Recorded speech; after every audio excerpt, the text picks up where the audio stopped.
All right, my people, welcome back onto this channel. Well, this is another strong one reaching us onto this one. Ohaneze Ndigbo makes 4 demands to Tinubu to appease Igbos ahead of his inauguration. This is so serious. All right, my people, the news in details. Well, onto this, the Apex Igbo Sociocultural Group, Ohaneze Ndigbo, has made 4 demands to the president-elect Asiwaju Bola Ahmed Tinubu ahead of his inauguration on May 29, 2023. The demands are contained in a statement released by the Ohaneze Secretary General Okechukwu Isikuzoro on Wednesday, April 5th, 2023. Well, meanwhile, he asked Tinubu to see the demands in order to appease the Igbos. Well, onto this, the demands include 1. The unconditional release of the leader of the indigenous people of Biafra Hypop Nnamdi Kanu. Isiguzoro said releasing Kanu would restore peace and security in Southeast. All right, and then meanwhile, 2nd, the Apex Igbo Sociocultural Group wants the next Senate president to come from the Southeast region. That's another one. All right, so and meanwhile, Ohaneze Ndigbo said the ruling party should balance its Muslim presidency by zoning the Senate presidency to the Southeast. 3. The creation of a 6th Southeast state. The president-elect must ensure that all the economic gateways across the country, including the reopening of the Calabar Wharf and the dredging of the Uzumiri River, are completed, granting IPOB members amnesty according to the Igbo group. Yes, and then a lot of things had actually been said. Well, I think the first one is a very strong one, which is let Nnamdi Kanu be released. Yes. So Ohaneze Ndigbo makes these 4 demands to Tinubu to appease Igbos ahead of his inauguration. Well, a lot of people be like, the Ohaneze Ndigbo are very wise. Well, to me, I think it's a very great, how will I put it? It's a great development. Yes, because, a lot of people have even forgotten that somebody like Mazen Nnamdi Kanu is still in detention. Well, I think when you are talking about, the Igbo land, the Southeasterners, then you will understand that this set of people might still remember. But talking about the Southwesterners, majority of them are actually forgotten. What a lot of people are even talking about is Peter Obi. Nobody's even talking about the IPOB leader. Well, this is so serious.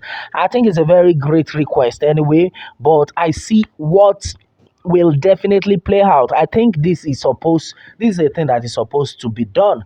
Yes, it's a thing that is the federal government supposed to do. Yes, because right now, for peace to reign, we are talking about one Nigeria, one Nigeria, one Nigeria. So where is the one Nigeria if we cannot even help ourselves, if we cannot forgive and forget? Well, onto what Nnamdi Kanu had actually been talking about is simply because the country has never worked well for the people. The reason why Nnamdi Kanu had been shouting, had been screaming on top of his voice was simply because the lot of people are being killed, innocent souls dying on a daily basis, no rest of mind in the country, and then the people saw it that, if we continue like this and be waiting for the federal government to come to our rescue, they will not listen to us. So it's better let us create our own security that will save us in our region, that we save our land from being invaded by these so-called Fulani people. But look at what actually it now turned to. He was arrested, and the same thing happened to Chief Sunday Igbo. This set of people were actually fighting as at when they were arrested. They are still fighting for the liberation of the people. But the reverse happened to be the case, in the sense that they were arrested. My brother, my sister, this is so serious. Right now, I think this is a very great demand. And the Ohaneze Ndigbo had made it clear that, yeah, so let Bola Ahmed Tinubu use this one to compensate the Igbos. And then also they talked about the fact that as far as Igbos are concerned, though, the number two one, which is the fact that the Appease Igbo social cultural group wants the next Senate president to come from the southeast region. Well, I think that's another one. Well, a lot of people will be like, okay, let's see how it's going to play out. But one thing for sure is that we all need to be very prayerful because this inauguration of 18, a lot of people have actually said a lot of things about it. But one thing we are actually praying to God for is that let peace reign in this land. Let peace reign in Nigeria. Yeah, so that's another strong one. I think everybody needs to take seriously. Where there is no peace, I don't think there will be movement, there will be development. So I think peace we need to pray for in Nigeria because a lot of people are so tired of what is actually going on in the country. Yeah, so that is why you will see the Yoruba Nation agitators on their own part, like saying we have to go our separate ways. Do you need to blame them? No, we cannot blame these people because to yourself, you won't tell me you are happy with everything that is happening in the country. Yes, when you go to other African countries, my brother, my sister, you will realize that there is always steady electricity. But what about Nigeria? We call it the giant of Africa. The people that you are not dominating, you call your giant upon, are having every basic amenities working perfectly for them. But what about you? What is going on? So these are the things, the basic things we cannot get. No wonder that musician was shouting that let's forget about the small thing and then make we talk about the big thing. At least the small thing first, make we talk about some.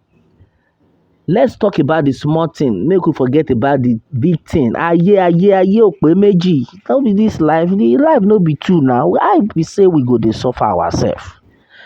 The small thing, the basic thing, let us talk about them.